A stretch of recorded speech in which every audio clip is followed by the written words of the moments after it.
ইসলামকে কি করো? আঁকড়ে ধরো। এটাই সঠিক রাস্তা, এর বাইরে কোনো রাস্তা নেই। আল্লাহ তাআলা আমাদেরকে ইসলামের সঠিক রাস্তায় পরিচালিত হওয়ার তৌফিক দান করুন। আলহামদুলিল্লাহি রাব্বিল আলামিন, আসসালাতু ওয়াসসালামু আলা রাসূলিহিল কারীম ওয়া আলা আলিহি ওয়া সাহবিহি আজমাইন।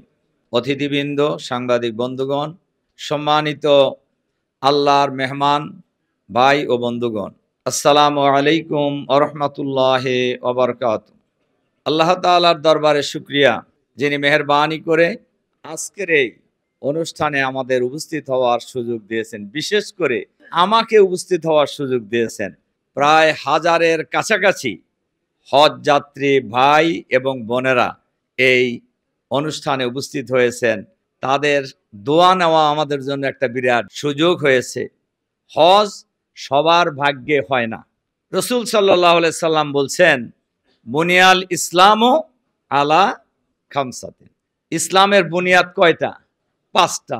তার মধ্যে 1 নাম্বার হলো সাক্ষী দেওয়া আল্লাহ ছাড়া কোনো এলাহ নাই, মুহাম্মদ সাল্লাল্লাহু আলাইহি সাল্লাম তার নবী ও রাসূল। আর একামুস সালাহ, নামাজ কায়েম করা। এরপরে হলো যাকাত দেওয়া 4 নম্বর, হজ করা 5 নম্বর, রমজানের রোজা রাখা। আমি যে কথা বলার জন্যই হাদিসটা বললাম, যে দেখেন এই 5টা মৌলিক ভিত্তির মধ্যে 3টা সব মুসলমানের জন্য ফরজ। সব যিনি মুসলমান বলে ঘোষণা দিবেন সবার জন্যই ফরজ। আর 2টাই ইবাদত, যাকাত এবং হজ। এই 2টা যাদের যাকাত দেওয়ার সাহেবে নেসাব যারা হবে তাদের জন্য যাকাত দেওয়া ফরজ।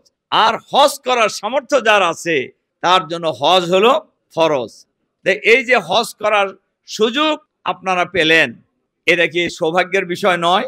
এটা বিরাট সৌভাগ্যের বিষয়। রাসূল সাল্লাল্লাহু আলাইহি সাল্লাম বলছেন, যার হজ কবুল হবে তার সমস্ত গুনাহ মাফ করে দেওয়া হবে। তা আমরা আল্লাহ তাআলার দরবারে দোয়া করব, আল্লাহ তাআলা যেন আমাদের এই সকল ভাই বোনদের হজকে যেন আল্লাহ তাআলা কবুল করে নেন। সম্মানিত আল্লাহর মেহমান বৃন্দ, ইসলামের অনেক বিধানই সমগ্র মুসলমানদের জন্য ফরজ করা হয়েছে, আছে কি না? খালি এটা মানলেন। আমি আরেকটা কথা মাঝখানে বলি, আমরা যারা হজে যাব, এখানে নিয়তের পরিশুদ্ধতা খুবই মৌলিক। আপনি কি জন্য হজে যাচ্ছেন? মানুষ হাজি বলবে এজন্য? অবশ্যই না। কিন্তু এ ব্যাপারে নিয়ত খুবই পরিশুদ্ধ হতে হবে। তার প্রত্যেক কাজের সব নির্ভর করে কার উপরে? এটা দেখবেন বুখারী শরীফের শুরুতেই হাদিস আছে। সম্মানিত সুধী মণ্ডলী ভাই এবং বোনেরা, এজন্য দেখেন হজে যাওয়ার নিয়ত আমরা যারা করেছি, আমরা কিন্তু কমপ্লিটলি সারেন্ডার টু আল্লাহ। আল্লাহর কাছে কিন্তু আমরা আত্মসমর্পণের। এ কারণে দেখবেন কোরআন শরীফে সূরা আনআমের 162 নম্বর একটা আয়াত আছে, কুল ইন্না সলাতি ওয়া নুসুকি ওয়া মাহইয়ায়া ওয়া মামাতি লিল্লাহি রাব্বিল আলামিন। নিশ্চয়ই আমার নামাজ, আমার কোরবানি, আমার ভালো কাজ সব কিছু কার জন্য? আল্লাহর। আমার জীবন, আমার মৃত্যু কার জন্য? আল্লাহর জন্য। এই কথাটা যদি কোনো সচেতন মানুষ বুঝে শুনে বলে থাকে, তাহলে গোটা পৃথিবী তার হাতের মুঠের মধ্যে থাকবে। আমরা এই যে কথাটা, আমার নামাজ, আমার কোরবানি, আমার জীবন, আমার মৃত্যু কার জন্য? আল্লাহর জন্য, এই ঘোষণা কিন্তু আমরা দিব না? আমরা দেই কি না? দেই। ইব্রাহিম আলাইহিস সালাম কে বলা হয়েছে ইজ ক্বালা লাহু রাব্বুহু আসলিম। উত্তর কি দিয়েছিলেন? আসলামতু লিরাব্বিল আলামিন। তার রব তাকে বললেন আত্মসমর্পণ করো, আর উনি উত্তর দিলেন কি? আসলামতু লিরাব্বিল আলামিন। দেখেন এই রকম মনোভাব আমাদের মধ্যেও।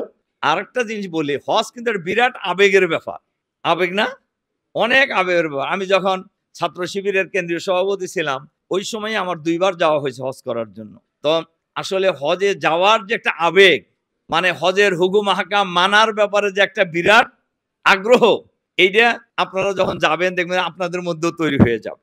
এর দ্বারা ইসলামী অনুশাসন মেনে চলার একটা আবেগ মানুষের মধ্যে তৈরি হয়ে যায়।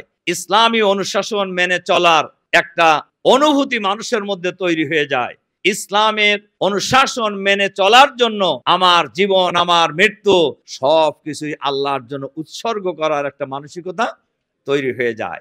সেটা কি শুধু হজের সময়, না জীবনের শেষ মুহূর্ত পর্যন্ত? তার কারণ আমরা যে কাজই করি না কেন, কোরআনের ভাষায় ফামান যুহজিহা আনিন নার ওয়া উদখিলাল জান্নাহ ফাকাদ ফাজা, যে ব্যক্তি জাহান্নামের ভয়াবহ আযাব থেকে জান্নাতে যেতে পারবেন তিনি হলেন সফল। তিনি কি? আমরা জাহান্নাম থেকে মুক্তি চাই, জান্নাতে যেতে চাই, কি ঠিক আছে কিনা? আমরা দুনিয়ায় শান্তি চাই, আখিরাতে জান্নাত চাই, কি ঠিক আছে কিনা? এই কাজ যদি করতে হয়, আমার একদম সিম্পল অনুরোধ, আমাদের ইসলামের পূর্ণাঙ্গ ইসলাম মেনে চলার চেষ্টা করতে হবে। শুধু জায়গা জায়গা থেকে ইসলাম মানলে ইসলাম পরিপূর্ণ মানা হবে না। আফা তুমিনুনা বিবাদিল কিতাবি ওয়া তাকফুরুনা বিবাদ ফামা জাযাউ মান ইয়াফআল যালিকা মিনকুম ইল্লা খিজউন ফিল হায়াতিদ দুনিয়া ওয়া ইয়াউমাল কিয়ামা ওয়া ইউরাদ্দুনা ইলা আসাদ্দিল আযাব। খুব কঠিন কথা বলেছেন আল্লাহ, যে তোমরা কোরআনের কিছু অংশ মানবা, হজের নির্দেশ দিয়েছেন মানলেন, কিন্তু আন আকিমুদ্দিন এই কথাও কোরআন শরীফে একই আল্লাহ হুকুম দিয়েছেন, ওটা মানলেন না, ওটাকে রাজনীতির খাতায় ফেলে দিলেন, তাহলে ইসলাম পরিপূর্ণ মানা হবে?